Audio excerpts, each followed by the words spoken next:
Welcome in, everybody, to Fantasy Pros. This is the Fantasy Football Podcast. It is me, Joey P, Joe Pizzapia, and it's time for some mock draft action. That's right.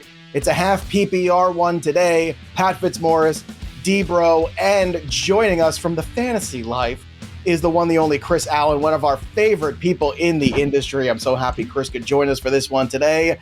And again, it's a little bit different. No PPRs today. That's right. So we're going half. Touchdowns matter a little more. How will these teams work out? We will figure that out. We've got Pat Fitzmaurice at the 1 spot, D-Bro at 6, Chris Allen in between them at 4. Very saucy start to the show. I am at 10. And of course, joining us are some of our friends from our Discord, fantasypros.com/chat. It's free to join. Of course, premium members get to do cool stuff like this, which is draft with us. And today it's going to be 1 quarterback, 2 running backs, 3 wideouts, a flex, a tight end, a partridge, and a pear tree. It's going to be a great time. Chris Allen, it's so good to see you, my friend. I haven't talked to you in a while. It's been too long. We've been talking off air, but I like talking to you on air. I know you're getting ready here for the big fantasy football season. How is that going for you with the work-life balance? Have your family already kind of lost you to football? Yes, they've already lost me to football. Okay. My wife said goodbye a couple of weeks ago. She said, I'll catch you in February once all this BS is done. And we're back in the thick of it, fellas. And it feels like we're like the pressure to start getting into like the everyday mode of creating content is coming a bit earlier like every season. Sure, the friend of our show over at Fantasy Life, who happens to be my colleague over at FL, and I'm sure a friend to all of you, Marcus Grant. I was talking to him a couple of weeks ago, and he said the NFL is kind of like a shark, has decided to be more like a shark, and like instead of like you can't move, it can't stop moving anymore, right? Because with sharks, if they stop moving, they wind up dying. So that's what the NFL has pretty much become at this point. That we're already talking about pushing to an 18 game season or tacking on an extra week. Whatever additional bye weeks they're going to talk about here. So it's like the regular season is already going to start moving farther and farther into the new year as things keep going on, and that just means our whatever break that we think that we might have, that window gets smaller and smaller and smaller. But it doesn't matter. I mean, this is the type of stuff that makes it all the more easier to get by. Is like coming and hanging out with y'all, being able to, catch up, whether it be before these shows, during these shows, and just swap content and all that. But no, I appreciate y'all having me on, because outside of being able to maybe kick it at the Expo or talk about wrestling, I'll be at Monday Night Raw like later on tonight. That's the type of stuff that we're here for, fellas. Alan, I was just at SmackDown when Paul Heyman got put through the table. In a couple of weeks, I'm going to be in New York with Derek Brown. I'm hoping to put him through a table at some point during the flex draft. We need video of that. Just text it to me. You don't even have to put it on Twitter. Just text it to me. Fitz, you support that, right? Me putting D-Bro through a table in a couple weekends from now? That would be absolutely fun. Joe, you forgot to ask Chris, though. You asked about the lovely family he's going to be neglecting until 2025. But Chris, are you still finding time to brew beer? That's the key question. All right. All right, we're good. Let's do it. I mean, can we drink on the drink and draft? Look at that! The video's moving. So see the freezer right there. I've got a 5-gallon batch of a hazy IPA sitting in there, and I'm actually about to start the dry hopping process later on tonight, shortly after we get back from going to Monday Night Raw. And then we actually have there's a homebrew contest that I typically enter every year that's down in Cincinnati. I actually won a few awards there over the past 5-6 years that a friend of mine we've been going.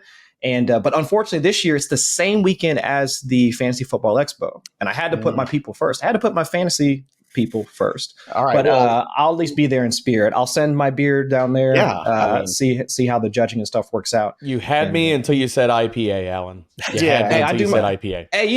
Hey, John Bosch is the biggest beer snob, and he'll freely admit he's the biggest beer snob. He has a good taste palate. There's a difference here. Okay, right. But I've given him some of my stuff, and he will tell you that my stuff is the only IPA that he will ever drink. I'm just I'm not, and that's coming from Bosch. High praise. That's coming from JB. Now that you've shown us the 5-gallon drums there, you turn your camera back a little center so we can make you pretty for the cameras for everybody for the draft. That's right. By the way, Hazel IPA was also the name that Fitz used to dance under in college. People don't know that. I believe it. Let's get to the draft here. We're going to kick things off. Fitzy, it's a half PPR, so I'm going to make the assumption, maybe I'm wrong, that you're going to go boring old CMC, even though you're the wide receiver early build guy like myself. Is that the direction you're going for the one pick, or are you going somewhere else to kick things off here today? That is the direction I'm going to go, Joe. And if you started the draft, I'm trying to make that official. I'm starting it. It's doing the countdown right now, so it'll get us into it in 10 seconds. So here's the other question. Now that you've said you're going CMC, do you have concerns? I know I talked about it with Derrickson, but I want to talk about it with you about the giant workload of the 400 plus touches combined last year between the regular season and the postseason. Mild concerns, yes, but he stayed healthy for 2 straight seasons. We want the workload. And I know that ratchets up the injury risk, but terrific talent in a terrific offense designed by one of the best play callers in the NFL. So not many questions here. And I know that it's not the way Andrew Erickson feels about it, but I've got to go CMC at number 1. Well, that's why we do all these. We like to get different opinions, and that's why we bring in brilliant people like Chris Allen to help us out as well, because we get his opinion too. CeeDee Lamb goes to Coach Paul Brown. Burrito Boy takes Bijan Robinson. Tyreek Hill goes at the 104 to you, Chris Allen. Let's talk about that selection there. So I'm actually I also believe in going wide receiver early if I get a chance to. And with the early picks, if you are in that 101 to 104 window, you're essentially making the bet that whichever player you select is going to wind up being the first overall at their position, whether it's CMC at the 101, Tyreek Hill, CeeDee Lamb, or whomever. That's essentially the bet that you're making. And looking back over the last 3 to 5 years of historical data, what we've got, most of those guys, they don't come out of nowhere. CMC was the RB1 just this past year, CeeDee Lamb, and so on and so forth. And so when I'm looking for a guy that I want to make that bet in, I mean, of course, you're investing in not just the fact that they're going to have that level of opportunity requisite for wide receiver 1, RB1, or whatever, but also is their situation for 2024 also going to shake out, to at least put them in a position to have that type of workload. And when Tyreek Hill is kind of a no-brainer. The man has just his yards per route run over the past 2 seasons have hit just hilarious marks, over 3, 2.7, in that area. Target shares roughly around 30%. I mean, if you want to make a bet out of who's going to be at the top of their position, and I get the age concerns, but if we also have the workload, the opportunity for him, also combined with the fact that Miami's offense has been in the top 3 to top 5 in terms of EPA per play, since it's been the Tua Tagovailoa and Mike McDaniel show. I mean, I'm hard pressed to believe that even with Jalen Waddle being healthy, with them tacking on solid tight end, we'll see what happens with the tight end situation, but also with Raheem Mostert, Jalen Wright, all those other guys coming along to also take on a few more targets as well. I mean, the opportunity for Tyreek Hill is in that vein of guys that it's unquestionable about how we can see a path for him to be the wide receiver 1 this season. So I put him in that kind of elite tier along with CeeDee Lamb. And if you go over and check out the Fantasy Life rankings and projections for this season, we have him in that same vein. So if I do have that 104 position and a guy like Tyreek slides to me like it did here, I mean, that's where I would like to see it. I would definitely like to have a guy like him there. All right, let's continue on here as we go through. I'm back on the clock again. Jamar Chase, then Amon-Ra St. Brown to you, Debro. Let's talk about it. This is just easy. I mean, look, it's wide receiver at this point of the first round. I love both these guys. That look, Justin Jefferson, Amon-Ra St. Brown. But look at Amon-Ra St. Brown had the 3rd most red zone targets last season. 10 touchdowns.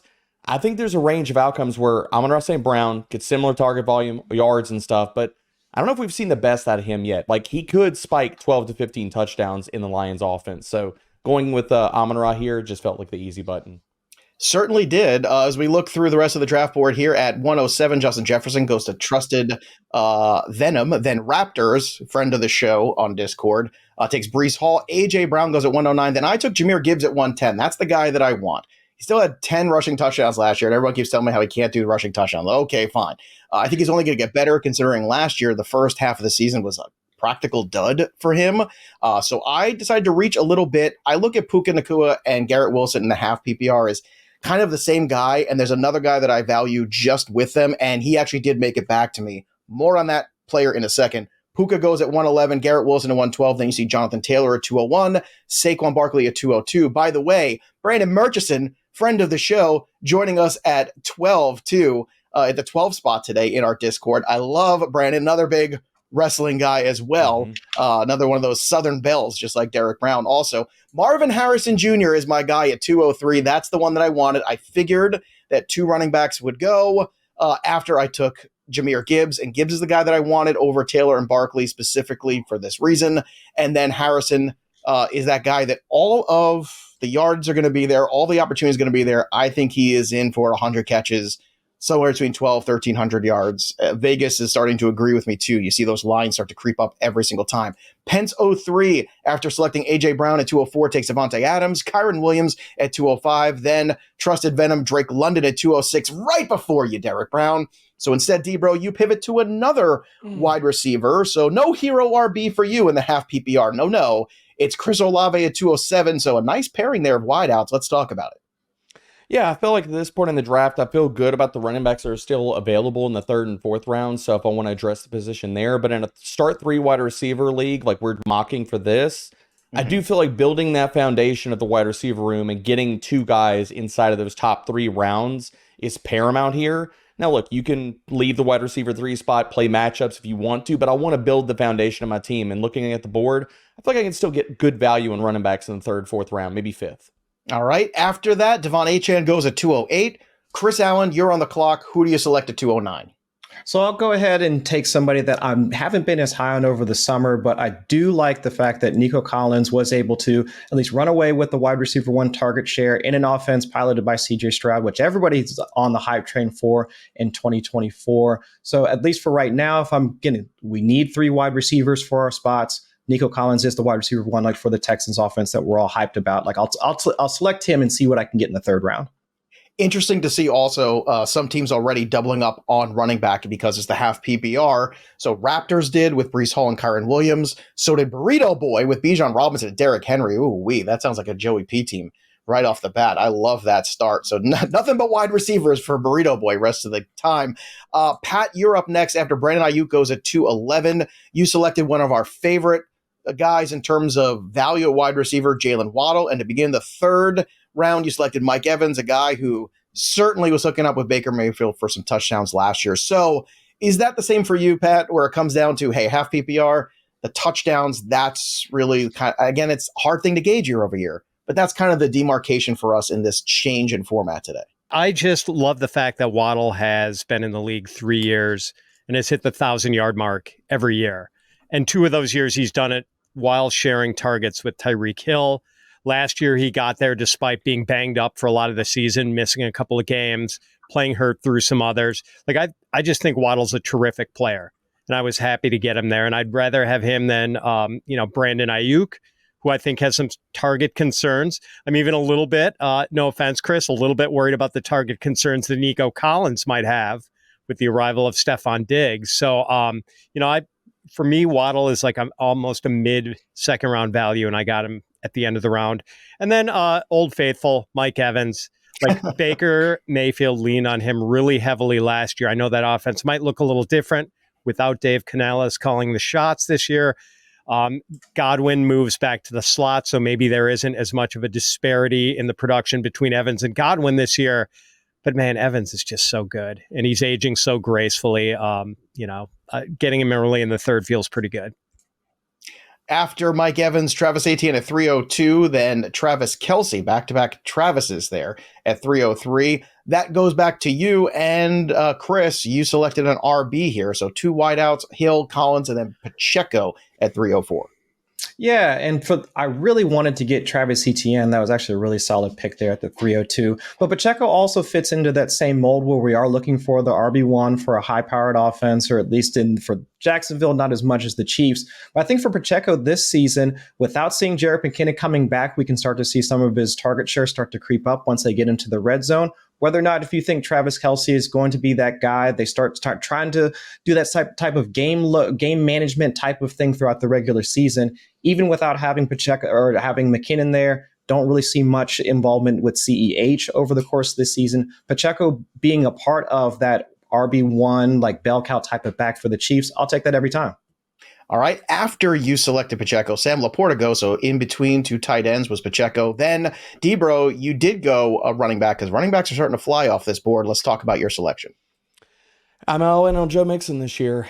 I know ECR has him as a mid RB2. I have disagreed with it the entire offseason. I have him firmly as a top 10 back. He's going to get all the work, and we're talking about an offense like Chris talked about with Nico Collins. We think could be top 5 in scoring this year. That leads to a lot of Joe Mixon touchdowns. It certainly does. And this is also looking at the board, too. This half PPR has kind of pushed those guys up a little bit. Also, you've seen some changes in the ECR recently as well. Some guys moving up and down. Make sure you stay on top of that. FantasyPros.com/rankings. That's where you can see all of that above, too. Because that ECR has had some updates over the weekend you should check out. After you select Joe Mixon, wide receiver run, Michael Pittman, 307, Deebo Samuel, 308, DK Metcalf at 309, and then DJ Moore to me at 310. Looking at the board there, it was tough. I was looking at Rachaad White.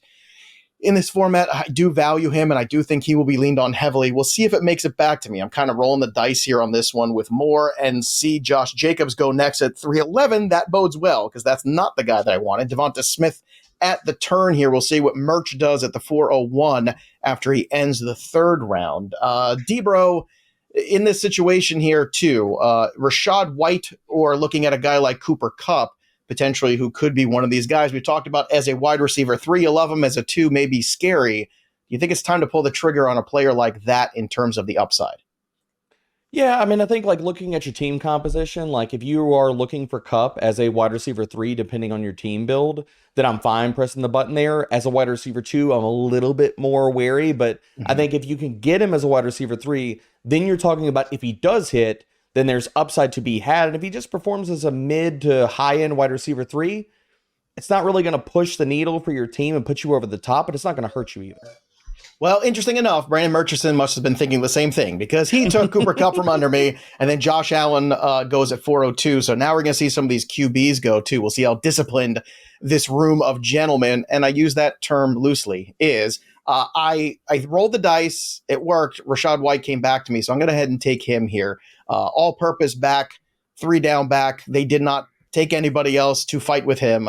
I know Rachaad White last year was a good value play, and I think did not get enough credit either, too, just looking at his body of work last year. 990 rushing yards, 549 receiving yards, combined 9 touchdowns. Hopefully some more touchdowns from him this year, but he finished as RB8, and to get him in the 4th round, I think is a steal, Pat. What do you think about that? Yeah, I mean, I couldn't believe he fell that far, to be honest with you. When it seems like he's going to have a similar workload. I'm not really worried about Bucky Irving coming in and stealing a lot of work from him. So, yeah, I mean, that looks good. We know what he can do as a pass catcher and that he's going to be heavily involved in that area. You know, not the most efficient runner in the world, but like, I don't think he's a bad runner. I think he's pretty good. So, yeah, getting him there, value. Volume is king. Half PPR, that's what you're looking for. You go for all the volume, all the opportunities you can get. Pence goes Patrick Mahomes and Jalen Hurts at 405. So it was very tough for me, especially in the half PPR, to stay away from the quarterbacks. Debro knows that, how much I love the quarterbacks in this format, but I'm going to wait and see what happens. I have a bad feeling it's not going to work out for me. We'll see. After those guys go, James Cook goes, and then look at you, Derek Brown. Another running back and taking one of Pat Fitzmaurice's favorite. Fitzy's not going to be happy about this. There will be words in the Slack channel after this. Ken Walker at 407. Debro, let's talk about it. I know Fitz loves him, so part of this was I just wanted to dig the knife and kind of turn it a little bit. Yeah. But the other part of it is I'm very high on the Seattle Seahawks passing offense and the rushing offense. I think this offense overall is going to outperform expectations. And Walker is a player, look, he's been dinged up over the last few years, but if we see an improved offensive line, improved blocking in front of him this year, I think he can be an RB1, and we're chasing touchdowns. Yeah, double-digit touchdowns can absolutely happen for Ken Walker. Yeah, you chose violence today against your good friend Pat Fitzmaurice. So 407. Lamar Jackson, another QB. So 4 quarterbacks in round 4, and I guess you're keeping score at home. After Lamar, Chris Allen, you selected T. Higgins, a guy that I think is falling too far in drafts, and it looks like you agree because you took him here. Great quarterback, really solid offense, hoping for better health from Joe Burrow this year. At 409, this is a guy that's typically a 1A wide receiver, and you have him as your 3. How does that feel? I think that's where the construction makes a difference, because if this was more of like my wide receiver 2, then yeah, we might be pricing him a bit more at the ceiling Kasich for a guy like T, especially after the injuries he's had last season. And of course, the concerns about what his relative target share is going to be like for the Bengals. But either way, I have to at least represent like being the Cincinnati guy, and at least trying to call my shot on where Higgins can fall in terms of value for 2024. Well, after you selected T. Higgins, Malik Neighbors, and Amari Cooper go, then George Pickens to Pat Fitzmaurice, and then Pat took the knife out of his back and stuck it into mine by selecting Anthony Richardson at 501. So good times had by all here. So you got the big, sexy QB. You got to feel good about that, Pat. And Pickens, a guy that you've been talking about a lot recently. So despite Russell Wilson's shortcomings, you see Pickens as a really viable guy. You got him as your wide receiver 3. And then Richardson, certainly the upside to kind of break the wheel at the QB position. Yeah, we saw Pickens produce very nicely early last season when Deontay Johnson was on IR after injuring his hamstring in week 1. So, look, the wild card is Arthur Smith, right? We don't know how that's going to work, but who else is going to be the wide receiver? Who's going to cut into his target share? We've got Van Jefferson reportedly running as the wide receiver 2, got rookie Roman Wilson. I see Pickens getting targeted heavily, even though he hasn't always been great at commanding targets. I think that changes this year. Although I will say that, after D Brown vexed me with the Kenneth Walker pick, Burrito Boy kind of snaked me on Malik Neighbors, who I wanted. And I think I would have been fishing for Amari Cooper there too. But Coach Paul Brown took him off my plate. So, man, it's only mock draft season here, and I'm already feeling the pain of getting snaked. It's tough. Well, then this is the thing. We always say blood, sir. We always say this. Look, we have a mock draft channel in our Discord. If you haven't already, you have to go jump on Draft Wizard and try out the Draft Wizard for the first time. And it is an incredible system here. You can program it in so many different ways. In terms of if you are drafting heavily in this way, if your league is drafting a certain way, if you're premium, you get that draft intel feature too, or it programs the bots based on your league mates that you've been playing in leagues with and their tendencies. So it really is the best way to prepare. Preparing in these mock draft lobby rooms too, with some of these folks that we're working with now, is even better. But the simulator, you can run 4 or 5 drafts in a half hour, and you can undo picks, move things back and forth. So this is the way to get prepared. That's why we're using it today. And there's no better way, too, than to draft with your friends and create those rooms and test it out there for yourself and start to see some of these different paths to the win. Before we get to more paths to the win in the rest of this 5th round here that Fitzy has begun, I want to remind everybody there's more than one way to win, too. It's not just in fantasy. It's also in the wagering space, too. And that's the beauty of being a sports fan. Even if you're new to wagering, DraftKings is a great way to get started. You can bet on simple things like money lines. You look at the NFL futures if you're a big football nut. And I know you are because you're watching this show. Erickson, Fitz, myself, all got you covered over on Betting Pros. But if you want to put that knowledge to the test and actually try to make some cash, download the DraftKings Sportsbook app right now. Use that promo code FantasyPros. That's promo code FantasyPros. And new customers, you get 150 in bonus bets instantly when you bet just $5 only on DraftKings. The crown is yours. Fitz, let's go through the next ones here. Alvin Kamara at 502. As you mentioned, Burrito Boy at 503, still in this draft and kicking. Chris Allen, you selected Mark Andrews, so you got your tight end. How does that feel here so far? Hill, Collins, Pacheco, Higgins, Andrews. What do you think of this roster? I mean, you can't get any hotter in terms of having number 1 pass catchers attached to fairly solid quarterbacks. And that's what I'm trying to do. I mean, Mark Andrews, even before he was injured in that week 10 game against my Bengals, top 5 in yards per route run at the position. He's held a similar spot in the rankings since he came into the league. In terms of target share, doesn't really have a massive competition outside of course, Zay Flowers, sitting there in front of him. Of course, we'll see what Isaiah likely comes on here in 2024. There has been a discussion about the Ravens using some more 2 tight end sets. But in terms of where he's being drafted at right now, Mark Andrews, solid value right here. Certainly seems like it. A great value there, especially if he stays healthy. Tank Dell goes to Brock in this next pick here at 505. And then Debro, I thought for sure I would have put money on DraftKings Sportsbook with the promo code FantasyPros that you would have absolutely selected Trey McBride. You did not. You took Christian Kirk at 506, and then McBride went right after at 507. Mm-hmm. Do you have any FOMO here, Debro, with this selection? I was hoping we could push it because it looked like tight ends were going to fall a little bit. So sharp picks in this round. But again, I'm building a balanced roster. So getting Christian Kirk, and we talked about taking the upside swing at the wide receiver 3 spot. I think that's exactly what Kirk is. In ECR, a lot of places he's going to be ranked as a wide receiver 3. I have him as a wide receiver 2. I think the upside is there. He was the wide receiver 22 last year in fantasy points per game when he was a full-time player before he lost the rest of the season to injury. So I love Kirk this year. I think it's absolutely just upside shot for days. Yeah, I think you're going to be unhappy here as the rest of this round unfolds. Stephon Diggs goes at 508, Aaron Jones 509. Then I got my boy Terry McLaurin at 510. Everything's coming up Millhouse for me. This is exactly where I wanted to be. I love it. After Terry McLaurin as my third wide receiver, mind you. Calvin Ridley goes next. Then at the turn, Murch took James Conner and Dalton Kincaid, so another tight end off the board. Knock him off. Chris Godwin at 602. And then I went tight end as well. Kyle Pitts at 603. So I am excited about that one. D-Bro giving me the eyes right now, staring me down. It's very uncomfortable here on the program. This is why you watch the YouTube channel. Subscribe to the Fantasy Pros YouTube channel so you can watch all the death stares of Derek Brown and all the content here at Fantasy Pros. Pence goes next. Ramondre Stevenson. So building out that RB room. Started early wide receiver build. An interesting one here for Pence if you're watching here. You get Brown, Adams, Metcalf, big wide receivers. Then, weighted. So this is not a zero RB, but certainly an RB room based on value. Patrick Mahomes, then Jones and Stevenson.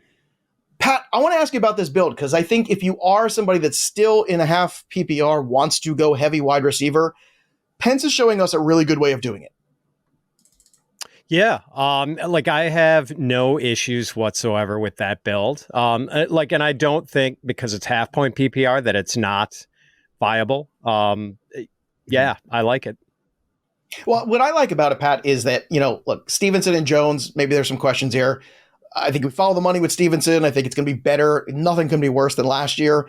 And then Jones, you got to hope for the health. But I think it's the late investment that if they play up to their abilities, they are fringe RB1s potentially if things break right for them. And if they don't kill your roster because you still have Brown, Adams, DK Metcalf, and Patrick Mahomes. So to me, that makes a lot of sense there. I like what Pence 03 is doing. We'll see at the end of the day if the draft wizard agrees or not, what kind of grades we get. Raptors takes David Montgomery, then CJ Stroud right before D-Bro. I think they're using your cheat sheet against you, D-Bro. I'm just saying. Like so. London, McBride, Stroud, that's a lot. Mm-hmm. But you did get a consolation prize at tight end. Let's talk about George Kittle.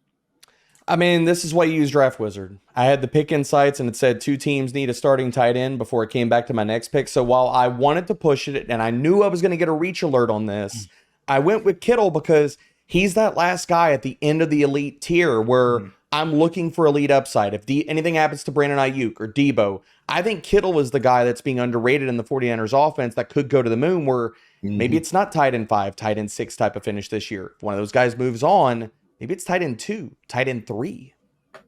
I guess there's a script you could write probably too. Chris, maybe you agree or disagree where if, let's say they sign Ayuk, it's a long-term deal and all that, and then Debo's the guy that gets moved on from. Maybe it's not Ricky Pearsall that's a big beneficiary. Maybe it is George Kittle. Do you see that being a pathway and a range of outcomes, Chris? Oh, 100%. Like from an air yards and target share perspective, I mean, those are the big 3 that were on that offense last year. And so while, I like the role playing ability, like for a guy like Jawan Jennings, solid run blocker. We see him used out there in 3 wide receiver sets, like often, like when you don't have any of those other guys out there on the field.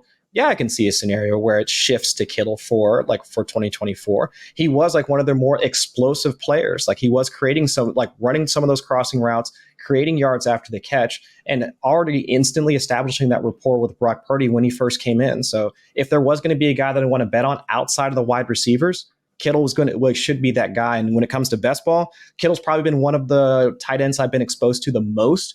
If I'm not getting Mark Andrews or Trey McBride in the earlier rounds, it's been Kittle for sure.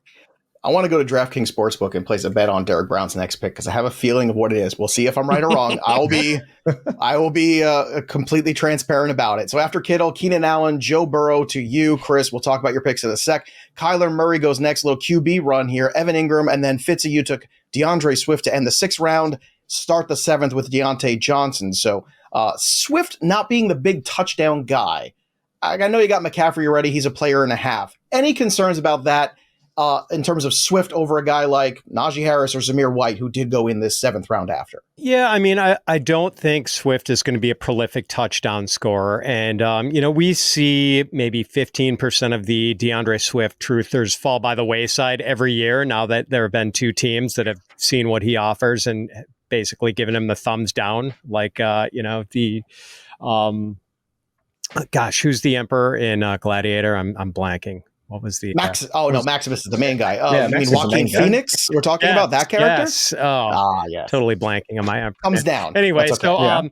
but look, free agency, the tampering period had been open for a minute when they announced the signing of DeAndre Swift. Like, he was the first guy to sign with the Bears. Ryan Poles wanted him. So, like, I think he is going to play ahead of Roshan Johnson and Khalil Herbert and, like, be the primary guy there. I mean, it's not going to be a workhorse type role, but I do think he's going to get a lot of touches, both as a runner and as a pass catcher.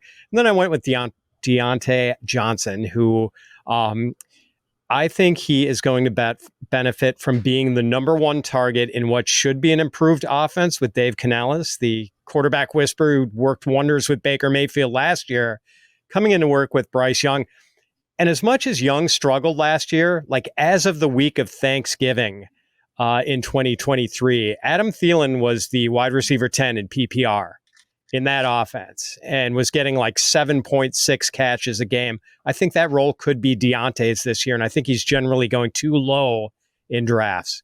Debro, what's the name of that emperor? You got it? Commodus. I have Commodus, yeah. baby. Oh, okay. There you go. Nice. I couldn't remember the name. I just remembered Joaquin Phoenix being very unhappy most of that movie. We're getting the TV series too, I saw, and a sequel. Denzel Washington's in it. I'm looking forward to it. Give me Denzel. I don't even care. You tell me Denzel's so good in that. See, we should all go to see this together. When does it come out? Movie night. Let's figure it out. Yeah. Let's figure it out. Sounds like we're doing that around Flex League. If I can't remember when it comes out. I think it comes out in the fall, but in New York, let's go. All right, Dak Prescott goes at 702, Zamir White at 703, then Najee Harris to Chris Allen. So, Allen, you took Burrow and Najee Harris last two picks. Break them down for us. Yeah, so for Burrow, there was more of a luxury pick, just kind of reading the board and seeing where the quarterbacks were at. Didn't have to pick Burrow there, but again, being the Cincinnati guy, also stacking with T that I took him a couple rounds later, I'm fine with that. Najee Harris is more of a volume play. I know that everybody's hyped about Jaylen Warren, and trust me, I've been one of those writers that's been advocating for Warren seeing more work. And just pick an advanced metric for rushing, and Warren was the better rusher than Najee Harris. But at least with Arthur Smith, we could see a bit more volume for both running backs. If Najee Harris is the guy that they're going to typically continue to use in the red zone, which was the case last year, 55% of the carries from inside the 5 went to Najee. I can see a similar situation shaking out this year. So really it's just more of a volume play, taking Najee over Warren there. And in this type of construction where I am kind of looking for just two solid running backs that from a week in, week out standpoint, remember, this is redraft, not best ball. Mm-hmm. If I am looking for that type of running back that I can at least hope for 9-ish to 10-ish points, like somewhere in there, I mean, Najee Harris should be able to get me that. Just given the state of the offense, the fact that we do have some question marks at the QB position, I mean, Harris is a fairly solid pick at that point. Question marks indeed. All right, I'm going to ask you this question now. I'm going to put you to the task. Who plays more games under center this year, Fields or Russell Wilson for the Steelers? I think it's going to be Russ. I mean, as much as, I think he just provides enough stability for that offense, and I think it's going to be Russ. All right. We'll check back on that in a couple months when we go to the Gladiator movie together. Brock takes Xavier Worthy at 705, and then I just won a ton of money. I'm putting my kids through college because Derek Brown selected, thank goodness I used that promo code FantasyPros at DraftKings. Brian Robinson Jr. at 706. We'll come back to you, Derek, for your picks in a moment. Tony Pollard at 707. Jaden Reed at 708. Hollywood Brown at 709. I got my Jordan Love at 710. Thought about the Daniels experiment, but I was like, you know what? I still like Jordan Love enough. That is my pivot late round QB. Everything's fallen to me. McLaurin, Pitts, Love. Can't get enough of this draft. David Njoku, 711. Christian Watson. That's the one thing I did want. Murchison, I'm going to be talking to you after this draft because you're really sniping me. I'm not happy with you. I'll see you in a couple weekends at Flex, and we'll have to hash this out over a couple beers. Jaden Daniels goes to Murchison, so he took that strategy after I took Love. Rashee Rice goes at 802, and then, look, man, it's half PPR. I know Raheem Mostert's not going to score 30,000 touchdowns this year. I get it, but I just find it hard to believe he's not going to fall in the end zone at least 10 times. And if so, he's going to have value here. He did play 15 games. I know there's so much against him, but at this juncture in the draft at a half PPR in the 8th round, I can't not take him. Fitz, do you think it's a waste of a pick here, or do you think it's hard to pass him at this value at 803? I do think it's hard to pass on him at 803. And I'm not that worried about the touchdowns drying up with him. I mean, I still think he's going to be kind of their designated guy when they're in close. Look, I mean, we know what the risk of an injury is. It felt like, winning a game of Russian roulette, not getting any major missed time from Raheem Mostert last year, and maybe the luck runs out this year. But boy, like what he was doing every week, like I don't know if the role is as substantial this year, even if he does stay healthy. But like, I still think he's going to be a valuable asset as long as he's out there. Yeah, I tend to agree also. Running it back here in the 8th round, Javonte Williams, DeAndre Hopkins, Jalen Warren, JSN, Debro, you make another selection too. Boy, the predictability, if you set the draft wizard to draft with Derek Brown, you're getting vintage Debro in this. You went Brian Robinson, JSN, and then Devin Singletary at 906. Let's talk about the RBs. Let's talk about the Seattle wide receiver and what that upside might be for all three of these players. Well, first of all, Murchison, you chose violence today. Get out. Get out, sir. Get out. Just destroy my queue. I had Jane Daniels and Christian Watson there and just both, bam, bam. I was like, I almost walked off the show, boys. But looking at that, I mean, now dealing with pick insights, I mean, these last few picks, it's been everybody else after Murchison now has a quarterback. So now I was like, okay, well, fine. Like, if I can't get Jane Daniels there, I'm just going to push it. And I'm going to continue to draft wide receivers and running backs. And looking at these last few guys that I've gotten, like, we're chasing volume and we're chasing upside. Like I love Jackson Smith and Jigba. I've talked about Brian Robinson a ton on this show. I think he's got touchdown upside to spike double digits this year. And then going to Devin Singletary, again, it's volume. So looking at a half PPR perspective, it's touchdowns, it's volume. As my running back 2, would I feel kind of unless I went 0 running back? Possibly. But as my running back 4, feeling really good about it. Yeah, I would agree with that statement there. All right, figuring out the rest of the 8th round, Zach Moss, Rome Odunze to Chris, then Brian Thomas Jr., Ladd McConkey, Jake Ferguson to Fitz, and then Jonathan Brooks. Again, we knew it was going to make it back to Derek and myself for that one. So Fitzy, let's talk about your picks and we'll get to Chris's too. So Ferguson and Brooks, when can Brooks theoretically in your mind take over this backfield? I think they're going to ease him in, and it's going to be kind of a committee thing for a while, but hopefully in time for the most important games of the fantasy season in December, that is when he's kicking it into high gear, and they're maybe giving him, something like a consistent 15, 18 touches a week. That's the hope anyway, and the hope is that, again, boy, I've invested in 2 Carolina Panthers in this draft. I'm really counting on Dave Canellis to put the juice into this offense. So if that doesn't work out, I might be regretting some of my choices here today. And then I also grabbed Jake Ferguson. I needed a tight end, and if you're going to leave a Wisconsin Badger on the table for me, no, but seriously, I don't see Ferguson's workload getting any smaller this year, especially with the Cowboys, not having a lot of firepower among their running backs. And Ferguson could maybe even get some luck as far as tight ends. I think he drew the most red zone targets of any tight end in the league last year and still wound up with only 5 touchdowns. So maybe there's room for growth there. Just checked out, by the way, November 22nd is the Gladiator 2 release, so we can start, making those plans. Or if we don't want to see it in the States, we can fly to the United Kingdom and we can go out in November 15th, a week early. So check your schedules. Let me know what works best for you guys, and we'll make that work. Heck of a cast, too. A lot of good people in this movie. Yes. Here. Joseph Quinn, big fan of him. I know you like the Stranger Things, Debro. Pedro Pascal, one of my all-time favorites. This is going to be good. This is draft. Talking Gladiator and fantasy football. Like, this is what it's all about. What else boys. do you want? There was some brewing going on in the beginning of the show. Chris Allen's brewing beer. Like, this is it's a perfect day. Serious dude stuff. And like, not just the dudes, it's serious. Whoever likes this kind of stuff, you're welcome to hang out with us. If you like beer and football and Gladiator, we want all of you to hang out. Man, woman, I don't care. Just come hang out with us here on the channel. We're having a good time here. So after Chris Allen, you selected Odunze, you went Tyler Lockett, and the next round you took Rico Dowdle. So Odunze, Lockett, and Dowdle. Now, I love the Lockett pick. I think he's being kind of dismissed and forgotten about a little bit, which is kind of unfair considering how good he's been. Rome Odunze, that's a tricky one for me, Chris. Highlight this for a moment because he is the third guy with a rookie quarterback. I know he's an extraordinary talent, but what's the theoretical feel for this player in 2024 and how good he could be? So this is more on a play on a bet on talent, because Roma Dunze, like from even from a draft capital standpoint, like we see him go in like the top 10 picks. So that automatically gives us like some sense of security as to whether or not he'll see the field early versus late, like as compared to some other wide receivers that get drafted. But also just looking at the talent, like when he was still out in Washington, I mean, competing with like other high-end talents. I mean, the guys that he was surrounded with like on that squad are other guys that other like dynasty managers are clamoring to get at this point. And now the fit with Caleb Williams. Now I know, like you said, to your point, Joe, I mean, already has DJ Moore there. Like he already has to fight against like Keenan Allen for targets there.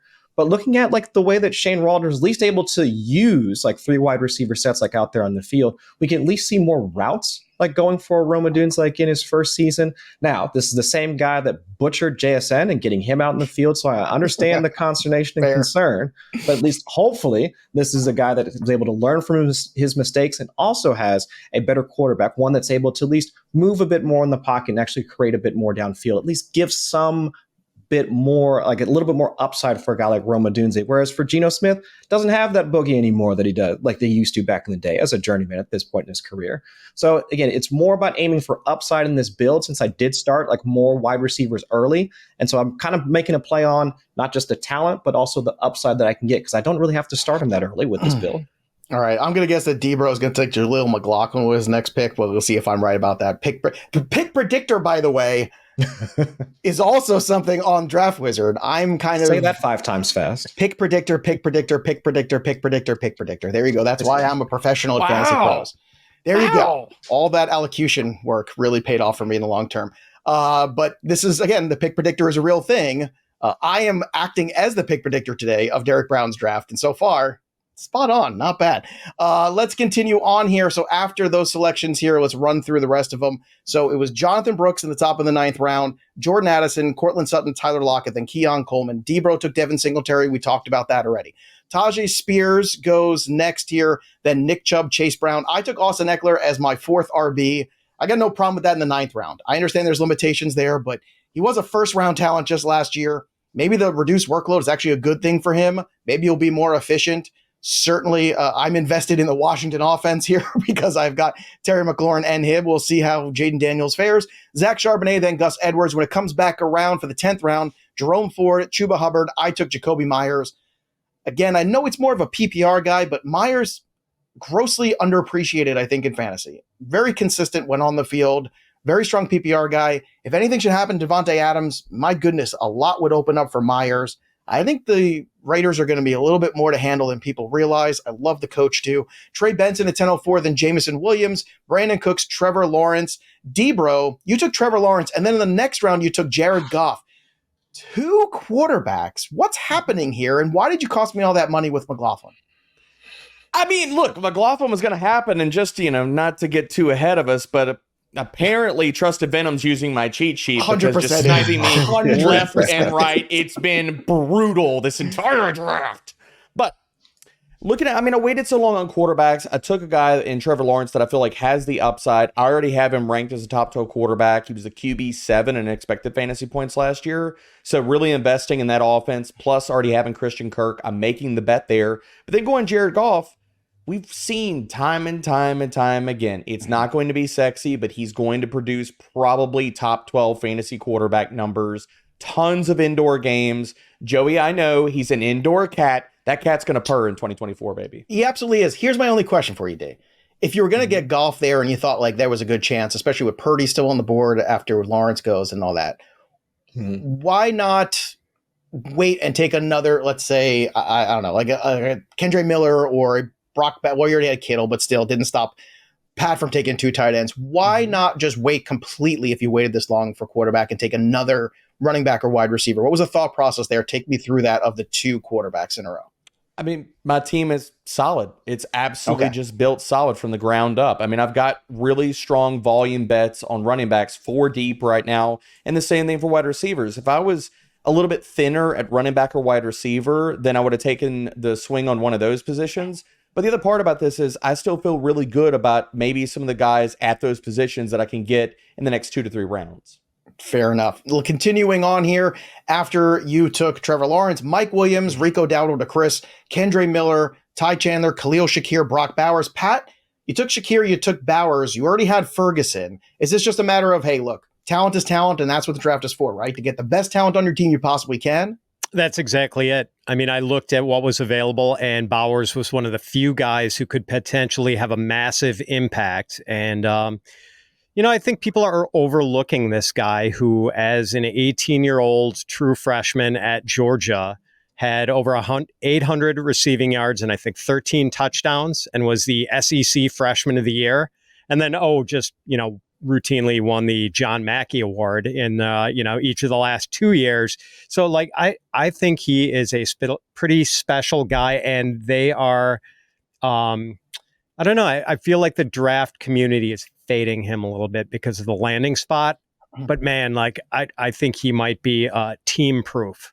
I think he's just going to shine wherever he goes. And I think you're right. And I know Bogman agrees with you too. So there's a lot of us that are kind of buying in this whole Brock Bowers is being undervalued in the space. So if you are going to wait on tight end, now, had you known Bowers was going to last that long, do you have any second thoughts about taking Ferguson where you did? Or you think, no, it's okay, I'm good either way. Bowers could be a flex guy for me. Yeah, maybe I should have waited, but I wasn't loving my choices at the point where I took Ferguson either. So I'm okay with it. I know we're not going to play this one out, but I might be looking shopping. Wait, we're not? I thought we're playing out every single mock that we do here. We should. I want them to grade this at the end of the year, too. That's the thing I want. Wait, we're not playing this one. Wait, Joe, who did you have me send that $100 to? It was to Joe Pizza via Venmo. Sorry, I think somebody's at the door. Excuse me. I need to go get my $100. All I know is that my children will be fed tonight between that and between all the money I made on the pick predicting of Derek Brown. Also here after the Brock Bowers selection, you got Brock Purdy, Zeke, Tyler Algier, and then, Chris, you went running back 3 rounds in a row. So in the 10th, you took Rico Dowdle. Then you took Tyler Algier in the 11th, Ray Davis in the 12th. Break down these RBs for me and what you see out of them in 2024. I know it's coming up to you, so do the best you can. Yeah, so really it's just a play on, I know my running back room is a bit weaker. My strength is my wide receivers, starting with Hill, Collins, and Higgins. And each of those guys have some hidden upside to them. Like Dowdle, at least by most metrics, especially given just by his age, would seem to have a bit more speed and burst to be able to at least outplay Ezekiel Elliott at this point in his career. And if we think the Cowboys are going to have any semblance of an offense this season, I'll at least make a bet on Dowdle having the significant or more fantasy relevant portion of that. And Algier, I mean, everybody's hyped about the Atlanta Falcons. I know Bijan is going to be that dude, but if there is a chance that there's going to be a guy that can at least work in, maybe not even have the standalone value that we would want for a guy like Algier, knowing that he is also a solid running back. If anything were to happen, also have that upside. And Ray Davis, we just know that he's going to be Latavius Murray 2.0. That's just an easy comparison to make for Ray Davis. I mean, James Cook, while I still see the upside for him to be a potential league winner in the sense that what do you win when you draft a guy like James Cook? You can get let's say Devon Achane light, a guy that has that burst, a guy that has that pass catching ability, and also tied to our QB1, our QB2 in fantasy this season. But there's always going to be that question of whether or not they're going to give Cook the ball once they get inside the 5. And if it's not Josh Allen barreling through defenders, it might wind up being Ray Davis. So in each one of those cases, you can see a sense of, if I need an RB2 for that week, I'll just go ahead and slot in one of those guys. I love it. Great breakdown, too. And we should all stick around NFL world and sphere as long as Latavius Murray has. I wish that for all of us, so we could just have that sort of duration of career. That's what we should all be striving for. So after Brock Bowers in the beginning of the 11th, Brock Purdy, Zeke, Tyler Algier, Blake Corum, Debro went Jared Goff. We talked about that. Jaleel McLaughlin went right after, as Debro said, to Trusted Venom. So definitely using that cheat sheet there. We had Dallas Goedert, Jahan Dotson, Curtis Samuel to me at 11-10. Again, another good value. He's my wide receiver 5 here on this team. Yes, please. I'll take that. Freiermuth at 11-11, then Rashid Shaheed. Marshawn Lloyd starting the 12th round. Caleb Williams at 12-02. I took Josh Palmer. You're welcome, Andrew Erickson, at 12-03. Dalton Schultz at 12-04. Romeo Dobbs, Demario Pop Douglas, then Jermaine Burton, another one of Debro's favorite things. Let's talk about Burton here for a moment. So I know you've drafted him a lot, and this is one of your favorite guys to take late. Debro, talk to me about Burton's upside for, I guess if Higgins and Chase are still healthy, does Burton even enter into anything more of a possible bye week play? Or do you think there's enough meat on the bone here for him, regardless of those two big dogs ahead of him? I mean, look, I know I'm dancing in Chris Allen's house right now talking Bengals, but it's time to party, baby. I mean, Burton has 100 target upside in this offense. Burrow is going to light it up as long as he's healthy. This was a top 5 passing rate offense when he was healthy last year. So getting the cheapest part of this, and no, I'm not going to go down the Mike Gesicki path, but the cheapest part of this passing attack that I think can viably put up massive points. Yeah, I mean, I just keep drafting Jermaine Burton over and over and over and over again because I feel like everybody's sleeping on him. Can you draft him one more time? Over again. Okay, thank you. Gabe Davis at 1208, Ray Davis at 1209. We broke him down to Chris. Then Burrito Boy took Jalen Polk at 1210, Kamani Vidal at 1211. Pat took Gibson and Josh Downs. Pat, real quick, give me your take on them because I know we're coming up at the end of the draft here. Yeah, totally tilted by Coach Paul Brown, who's just haunting me from beyond the grave. I wanted Kamani Vidal badly, and I was just totally on tilt. I'm like, Antonio Gibson. I guess I'm still a truther, so I'm going to take him. And yeah, I mean, that was about it. So Josh Downs, I just wanted someone to pair with Anthony Richardson and try to stack that up. And I don't know. Maybe we haven't seen Josh Downs' best work yet. After Josh Downs, TJ Hawkinson, Jerry Jeudy, and then Dontavian Wicks. If you missed it, great breakdown by Terrell Furman, friend of the show, and Andrew Erickson on the last podcast where we were talking about sleepers. So go back and watch that one. Dontavian Wicks was the one that they both agreed on. And Chris Allen, here you are selecting him. So I want to get a third take on Wicks. Why is he becoming this trendy guy in your mind in these fantasy football circles? I know a lot of people say, well, if Watson can't stay on the field, Wicks all of a sudden becomes that big-time explosive weapon, perhaps. Okay, y'all. So the quick peek behind the curtain. So if you haven't been able to check it out, so I'll just do a quick plug. Fantasy Life magazine, this should be out at some of your stores right now. I contributed to it. I actually wrote up the wide receivers, and I wrote up Dontavian Wicks back in April, thinking I was, when you have a really good idea and you think you've got something, and then as soon as you're done, everyone's like, "Oh yeah, you heard about that Dontavian Wicks dude?" It's like, "Oh, come on, guys! Can I just have something? Can I just have just one thing?" Yeah. But either way, that's just me. That's just me being me. But either way, Dontavian Wicks, from a play action target standpoint, which in terms of fantasy relevance, that is one of the correlated stats to fantasy production. Dontavian Wicks had from a team target share, second in play action targets, and that was when most of the guys were healthy. So once you had Christian Watson back, Jaden Reed was already doing his thing. One of the more higher end target earners on play action. Also third, fourth down targets, obvious passing situations with Jordan Love. And also in yards from an efficiency standpoint, he was second in yards per route run. So it's this guy just essentially came out of nowhere when we were what is this passing offense going to look like? And just burst onto the scene in terms of also being out there in 2 wide receiver sets. And that's what we really want because we know Matt LaFleur likes to use 12 personnel or multiple tight ends. So this guy's already producing, already earning routes, already earning that opportunity from Jordan Love. We have to pay attention to that. And while I know Christian Watson can still create the explosives and Romeo Doubs had that wonderful, hell of a run throughout the playoffs.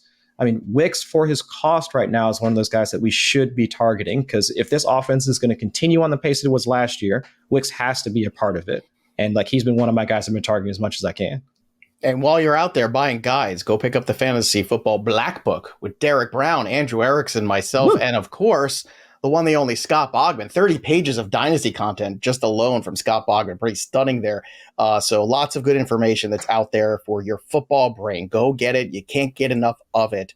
That's the best way to get prepared for all of your drafts. After Wicks goes, we have J.K. Dobbins, Jalen Wright to Debro, Khalil Herbert, Cole Kmet, Tua Tagovailoa, Roshan Johnson. To me, again, all the touchdowns and half PPR, he is a really cagey 13th round pick, I think. There's potential there, especially if Khalil Herbert gets moved, and I think he will. Elijah Mitchell, also a cagey pick there by Drafter at 13-11. If anything should happen to Fitzy's 101, all of a sudden Elijah Mitchell gets a lot more action. Matthew Stafford, Hunter Henry, A.D. Mitchell. Then I took Herbert at QB, just a little backup action there. Luke Musgrave, Damian Pierce, Kirk Cousins, Demarcus Robinson to Debro. Wright and Robinson, real quick, Debro, talk to me about these 2 selections here. I mean, Wright is one of the best dice rolls you can have in the later rounds. He's one injury away from being the 1A or 1B in this backfield, so it's a swing I'm going to take continually in drafts. And Demarcus Robinson, we are absolutely disrespecting what this man did to close last season. Final few weeks, wide receiver 31 in fantasy points per game. Again, wide receiver 3 type of efficiency metrics all through his peripherals. If you're looking like you want to take the swing on, say, a Jermaine Burton, but you need the early season production if he gets off to a slow start, Demarcus Robinson is the guy you need to be pairing those late season rookie hammers with.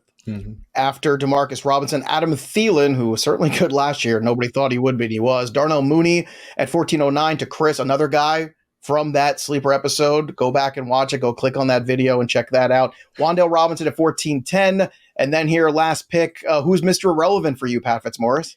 It is going to be, well, I have to wait for Coach Paul Brown. I don't think Coach Paul could hear you. You could talk about it. He's got 7 Yeah, seconds it's going to be Michael Wilson, an intriguing young player who, is in what should be an improving offense, and there are targets available, I believe. Always pay attention to who Fitzy takes at the end of drafts. Always. I find every year that like he throws the names out and you go, well, yeah, that's right. That turned out to be somebody useful. I got a B-, so not too bad here. Tough spot here at the 10, but not all of us can take the 1 every time like Fitz. I'm just kidding, Fitz. I always take the 1. I always get crap for it from everybody. Trusted Venom wins the draft. Congratulations. 1,004 score. Well done. You're welcome, Venom. You're welcome, Venom. That's all I got to say. Using the cheat sheet. I mean, so D-Bro, how does this feel? Because you finished 4, Trusted Venom with your cheat sheet from Draft Wizard finished ahead of you. So kind of, does it feel like you really finished 1? I mean, I feel like we're both owning, like we're splitting that first place prize money right now. So it's definitely not an L. Not going to chalk it up as that. And any day that I can definitely beat you in a mock, Joey, then again, it's another W. It is. Although I'm also running things, doing reads, finding out when Gladiator's getting released. I'm not gonna lie; those sound like a lot of excuses. I'm not. Thank you. I'm not gonna lie.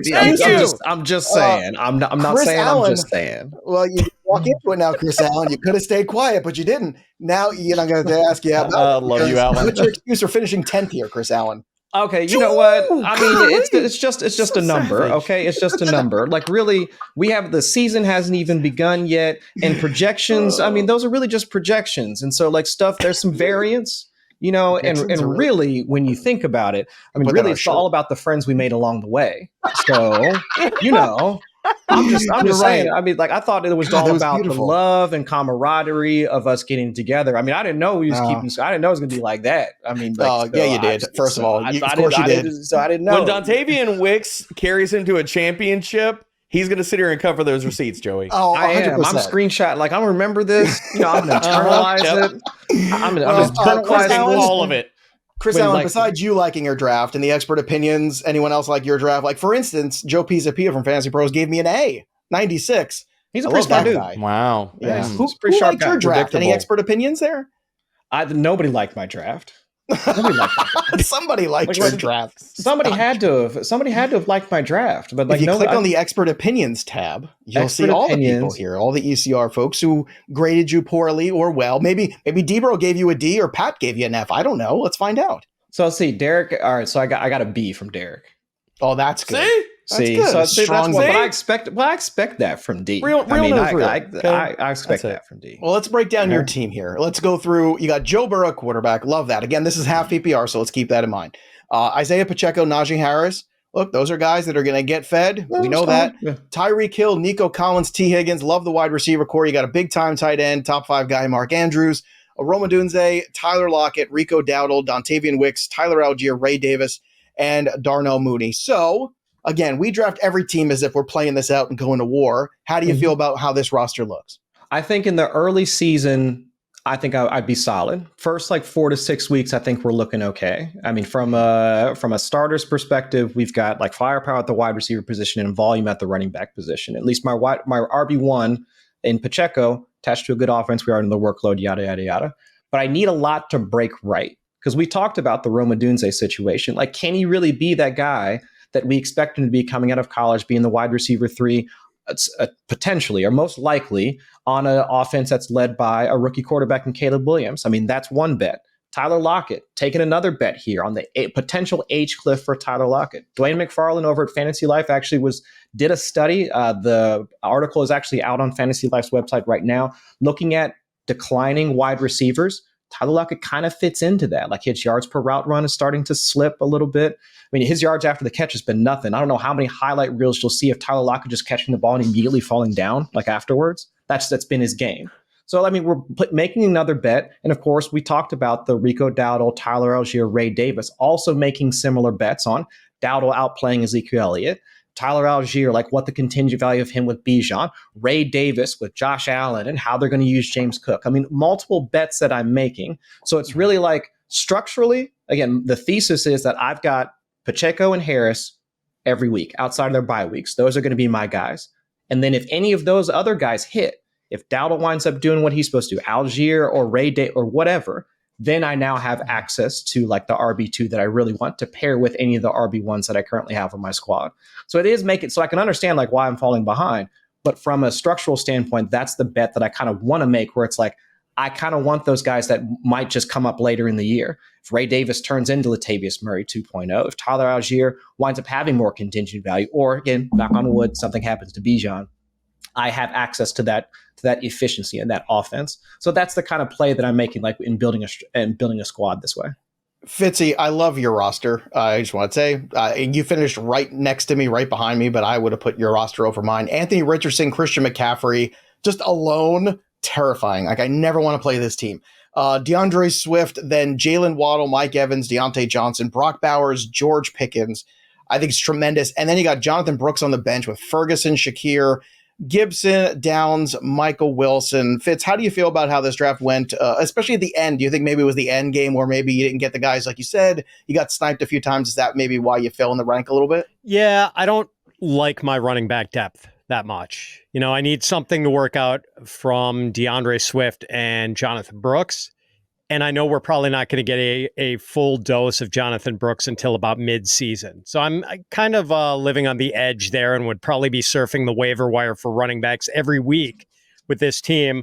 But I do like the pass catchers. I do think Anthony Richardson could be a difference maker. And then I've got, Christian McCaffrey as the anchor. All right, D-Bro. Let's take a look at your roster here and see how you feel about it. Jared Goff, Joe Mixon, Ken Walker, Amon-Ra St. Brown, Chris Olave, Christian Kirk. Tremendous job of getting the 3 number ones on their respective teams. You got 2 running backs you got to feel really good about. George Kittle, Brian Robinson Jr. Then you have on the bench Devin Singletary, JSN, Lawrence, Jalen Wright, Demarcus Robinson, Jermaine Burton. A very D-Bro team. And I like that you stay consistent. I think that's something that's very important. People will say, oh, these are D-Bro's guys. Well, yeah. This is the conclusion. Derek's not going to start like wavering on his guys just because we're doing another draft here. And I think that's important to remember too, because sometimes it's easy in August, late September to get a little bored of what you think is right necessarily, but you continue to be consistent. And I think that's something the audience should pay attention to. Yeah, I mean, I think look, getting exposure to different players if you're playing in multiple leagues is very important, especially different outcomes. If you're in multiple leagues, best ball, things like that. If you're only playing in 1 or 2 leagues, go get your guys. We talked about this in the top 12 draft tips video. Go get the guys that you've done the homework. Alan said he's been out here writing up players since April. We all have, man. And that goes back to if you've done the homework on these guys, yes, you're going to believe in them, then draft them. There's nothing more painful than missing out on a player that you've done the homework, you believe in, and then watching them score a ton of fantasy points on somebody else's roster. Last but not least, because I finished 6th in this draft here, let's go through my roster. Jordan Love, Jahmyr Gibbs, Rashad White. I like that start there. Marvin Harrison Jr., DJ Moore, Terry McLaurin, Kyle Pitts, Raheem Mostert at the flex, and then Eckler, Palmer, Jacoby Myers, Justin Herbert, Curtis Samuel, Roshan Johnson. D-Bro, forget the projections. Grade this team. What do you give it? I'm looking in your roster right now. I would give you a B+. I think it's like almost an A- team. Mm-hmm. My thoughts on Rashad White. So maybe the only part is the RB2 spot. I love the wide receivers you drafted. I'm sky high on Terry McLaurin. I think he's being slept on too much. So I hated when you drafted Kyle Pitts and Jordan Love. So those specifically hurt. I would love to give you a C later.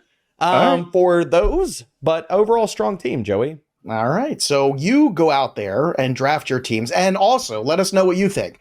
Which one of the four of us had the best draft, the worst draft? Which one of us, or maybe even one of our listeners here, did you like Brandon Murchison's draft? Did you like Burritos, or did you like Trusted Venom? Who won the draft? Let us know in the comments which roster construction you thought was the best or the worst. Let's have some fun here on the channel. Drop your comments below. Subscribe to the YouTube channel. Ring the bell till it goes ding for notifications. We got a ton of giveaways this draft offseason, so drop those comments again. Let us know who won or lost this draft and what you thought of the different builds, too. Let's have a conversation on the YouTube channel. I want to thank our good friend Chris Allen for joining us here on the program today, and of course, the boys as well, who are contractually obligated to be here on the show today. That'll do it for us, but the story of the game goes on. For Chris and Fitz and D-Bro, I'm Joey P. We'll see you next time, kids.